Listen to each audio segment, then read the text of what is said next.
তো এক রাজ্যে আসছিল একটা শিয়াল আর একটা বাঘ, বোকা বাঘ আর কি। তো এই শিয়ালে বাঘের থেকে বাঁচানোর লাগা বাঘের খালি মামু মামু করে ডাকসারি।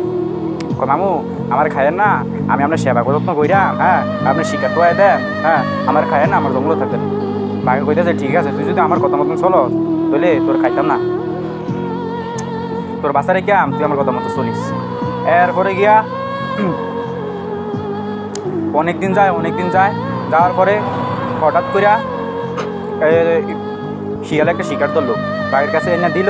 তো বাঘে পুরা শিকারটা খাই নিল, শিয়ালের আর দিল না। তো মনে মনে ভাবছে সব সময় তো আমি শিকারাই না দেই, আমাদের তো বাঘ দেয় না, কী করার আছে, না খাইকে আমি মরে যাম না, একটা বুদ্ধি করিয়া এই বাঘের সাহায্য করতে।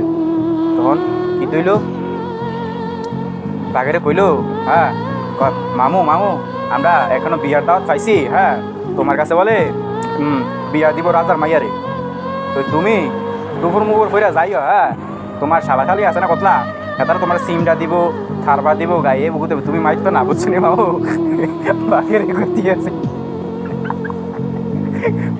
রাজার মাইয়া আমার কাছে বিয়া দিব, হ্যাঁ মামু তোমার কাছে বিয়া দিব, আর তোমার শালাখালি আছে না দুষ্টামি করো তোমার লগে, তুমি মারতো না, বুঝছো নি, তুমি মারতো তাহলে এতটা ডরে, যাই কি তোমার কাছে থেকে মাইয়ে বিয়ে দিত না। ও আচ্ছা ঠিক আছে বাকিরা, আমি কিছু কইতাম না।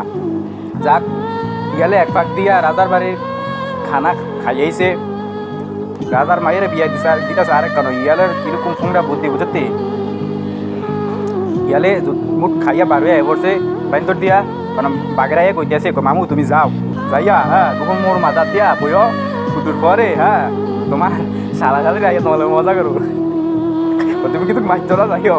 পরে কি করলো, বাঘে গেল যাইয়া বইলো টুকুর মোর মাথা দিয়া, ওনা রাজার লোক সৈন্যবাহিনী আইয়া দেখছে বেড়িয়া দাসি ভারী, এটার ভিতরে যদি বাঘ বয়ে রয়েছি রে।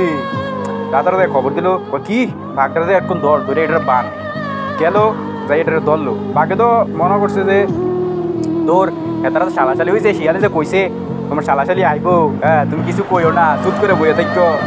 তো বাঘে আর কি হেইয়া বয়ে রয়েছে, বাঘের আলতো বাঘ দিয়া বয়ে রেখেছে, একজনে বাস লই একজনে শাহল লইয়া পিঠা দেয় গুটা দেয়, বাঘে কিন্তু বাজে না, কই রে আমার শালাশালি মাতলে কি আর বিয়া দিব, দিত না বিয়া।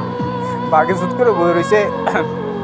এরপরে জন সহ্য করতে পারতেছে না, কই শালা বিয়া পাইছি ধুত্তুরি, এ তো এই কথা কইয়া বাঘে একটা গর্দন মানুষ সব বাইকে গেছে গা। বাইকে জানার পরে এরপরে বাঘে গেছে আবার কই ওই জঙ্গলে শিয়ালের কাছে, কই কিরে বাইক না তুই আমার কই পাঠা দিল, আমার দিয়ে মাইরা লেতে লাগছিল। কো মামু তুমি তো কিন্তু সহ্য করতে পারছো না, আচ্ছা না ইয় আমি তো খাইয়া আইতাম পারছি না, আমি আইয়া পড়ছি না বাঘি না, আমার ফেটাও তো বুক, আমি তো কিছু খাইতাম না। তো বাঘে কি করছে, বাঘের ফেটাও তো বুক, বাঘে চমু কিছু দেখতেছে না, যা পাইব তাই খাইলি। মানে কথাটা হয়েছে শিয়ালে যে বইয়া রয়েছে ডেঙ্গার কাছে দিয়া, বইয়া ডেঙ্গাতে কাঁকড়া তুললে খায়, কটর মটর করে। তো বাঘে কইতেছে কি তারে বাইক না তুই কি টাকা তো কটর মটর করে, মামু কি হইরাম ফ্যাটের বই হাতফাটি কামড়ায় খাই লিতেছে, এগুলো কিন্তু খিয়ালে কাঁকড়া খাইতেছে দুইরা। বাঘের কইতেছে মামু ফ্যাটের বই হাতফাটি খাই লিতে, তুই যে হাতফাটি খাই লিতেছ তুই মূর্তি না পারে না, মরতাম না, এটি খাইলে আবার ওই থেকে ব্যর্থ হয় না।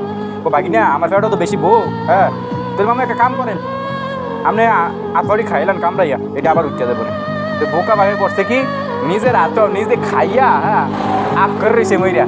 তো হিয়ালে তুই আমার খানা দিস না, এমনি এমনি খাইছ, এর লাগিয়ে দেখ তোর হাতে মারতাম না, তোর ভাতে মাইরাম। তো গল্পের দোষ হয়েছে এই যে অহংকারী মানুষ সবসময় চিরস্থায়ী হয় না, বুদ্ধির কাছে বা কোনো উপায়ে সে একদিন শেষ হইয়া যাইবে, কতটুকুই বাস।